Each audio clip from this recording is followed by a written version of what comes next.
నమస్తే, welcome to Andhraprabha. నేను రఘునందన్. మొత్తానికి పాకిస్తాన్ ఆర్మీ చీఫ్ ఆసిమ్ మునీర్ చేసిన వ్యాఖ్యలు దుమారం రేపుతున్నాయనే చెప్పాలి. అయితే దానికి సంబంధించిన వీడియో మీకు ఆంధ్రప్రభ డిజిటల్లోకి వెళితే ప్రీవియస్ వీడియోగా మీకు కనపడుతుంది. ఆసిమ్ మునీర్ ఏమన్నారు అనే డీటెయిల్స్ అన్నీ కూడా ఆ వీడియోలో ఇచ్చాను. అండ్ ఒకవేళ తెలియకపోతే జస్ట్ అవుట్లైన్స్ మాత్రం ఇస్తున్నాను. ఆసిమ్ మునీర్ చాలా దారుణమైన మాటలు మాట్లాడాడు.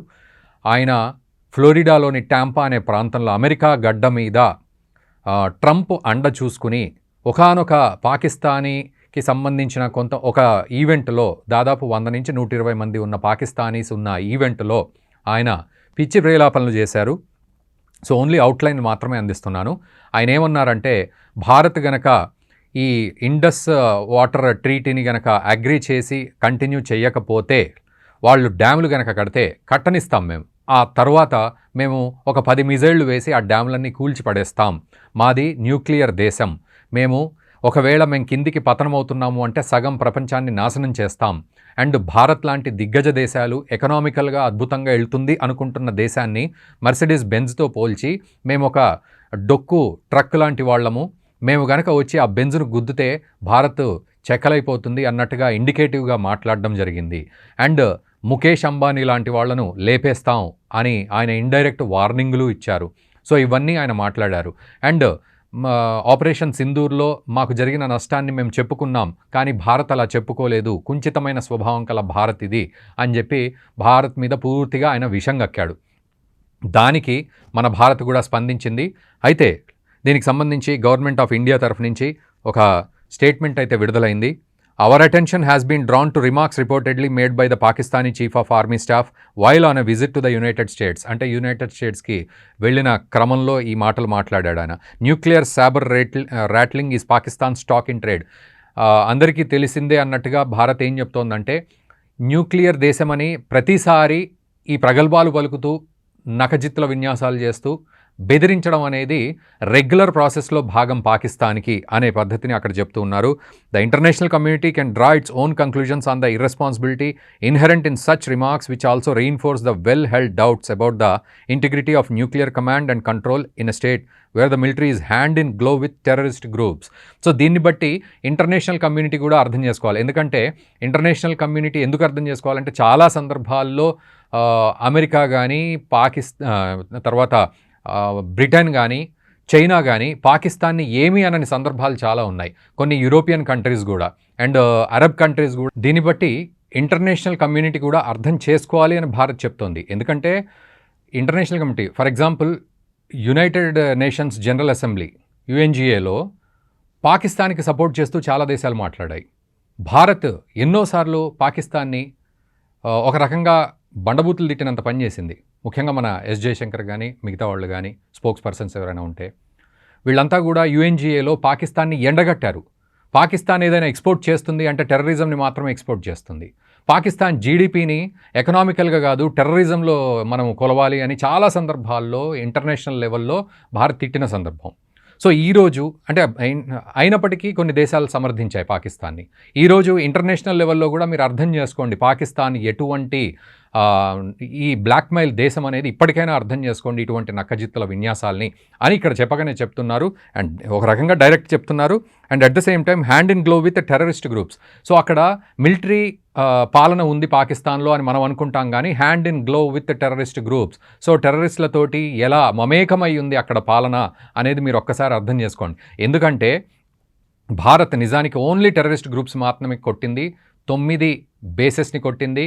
మొన్న మన Indian air force chief AP Singh ఆయన కూడా క్లియర్గా చెప్పారు, మనము పాకిస్తాన్ మిలిటరీ బేస్లను కానీ సివిలియన్స్ని కానీ లేకపోతే ఇంకెక్కడైనా ఇండస్ట్రీలు కానీ ఏది కొట్టలేదు, కేవలం టెర్రరిస్ట్ బేస్లను మాత్రమే కొట్టాము, అది కూడా అక్కడ DGMOకి మేము క్లియర్గా చెప్పాము అని. బట్ పాకిస్తాన్ దానికి తగ్గట్టుగా రియాక్ట్ అవ్వలేదు, ఓవర్ రియాక్ట్ అయ్యి మన మీద ఏదో చేద్దాం అనుకుంది అని ఆయన క్లియర్గా చెప్పారు.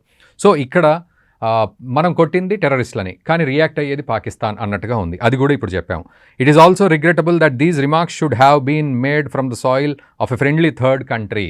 అమెరికా ఇప్పటికీ మనం ఫ్రెండ్లీ కంట్రీగా ఉండి మనం ఆలోచిస్తూ ఉంటే, పాకిస్తాన్ మాత్రం అక్కడికి వెళ్ళి అమెరికా గడ్డ మీద ఆ థర్డ్ కంట్రీ అంటే అమెరికా గడ్డ మీద పాకిస్తాన్, భారత్ గురించి మాట్లాడడం. ఇందులో ఫస్ట్, సెకండ్, థర్డ్ అనేది ఎవరెవరనేది మీరు అంచనా వేసుకోండి. బట్ ఏదేమైనా ఆ పాకిస్తాన్ వ్యక్తి అమెరికా గడ్డ మీద మాట్లాడడం అనేది నిజంగా కూడా రిగ్రెటబుల్, ఖండిస్తున్నాము అని చెప్తూ ఉన్నారు.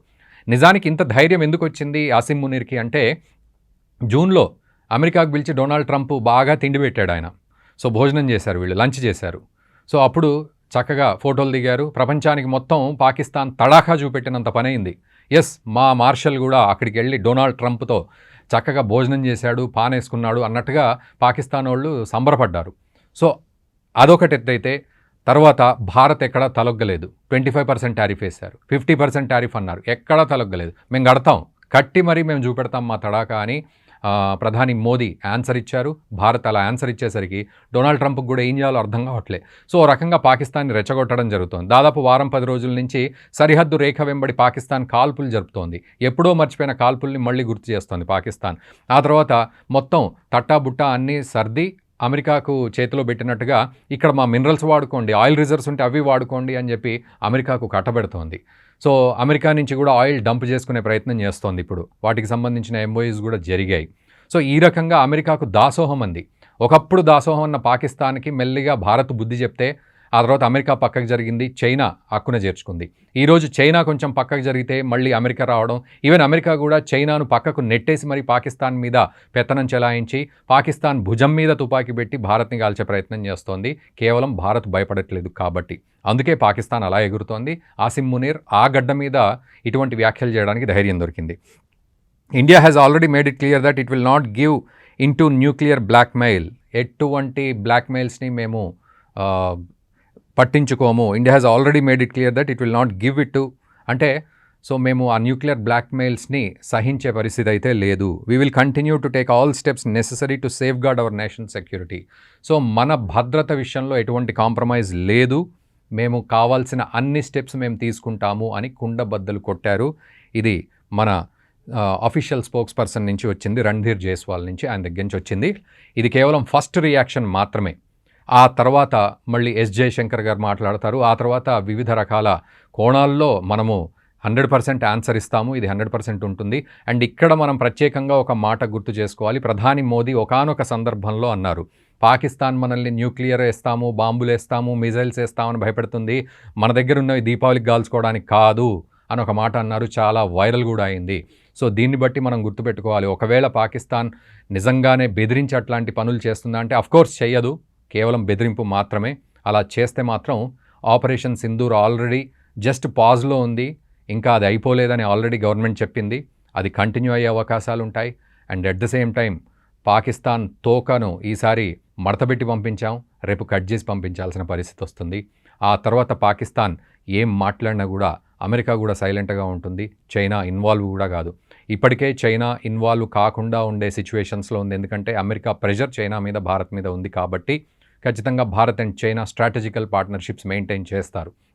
అందుకని చైనా అనవసరంగా రెచ్చిపోకు పాకిస్తాన్ అని మాత్రమే చెప్తుంది తప్ప ఎక్కడ ఫండ్స్ ఇచ్చే ప్రయత్నం కానీ చేయదు. బట్ అమెరికా మాత్రం ఖచ్చితంగా రెచ్చగొడుతూ తన పబ్బం గడుపుకునే ప్రయత్నం చేస్తుంది. బొక్క బోర్లా పడుతుంది పాకిస్తాన్ చివరికి. ఎందుకంటే పాకిస్తాన్ని కేవలం ఆటలో అరటిపండులాగా మాత్రమే అమెరికా వాడుకుంటుంది, డొనాల్డ్ ట్రంప్ వాడుకుంటాడు కేవలం భారత్ని బెదిరించడానికి మాత్రమే. ఒకవేళ భారత్ తలొగ్గడమో, అఫ్కోర్స్ తలొగ్గను అని చెప్పేసింది, లేదా ఒకవేళ భారత్ స్ట్రాటజికల్గా అమెరికాతో మళ్ళీ ఫ్రెండ్షిప్ కనుక చేస్తే మళ్ళీ అదే ట్రంప్ ఎడమకాలతో పాకిస్తాన్ని తంతాడే తప్ప పాకిస్తాన్కి సపోర్ట్ ఇచ్చే పరిస్థితి లేదు. కానీ ఇది చూసుకొని పాకిస్తాన్ రెచ్చిపోతే మాత్రం భారత్ అయితే సైలెంట్గా ఊరుకోదు. మరి మీరేమంటారు ఈ పాయింట్లో?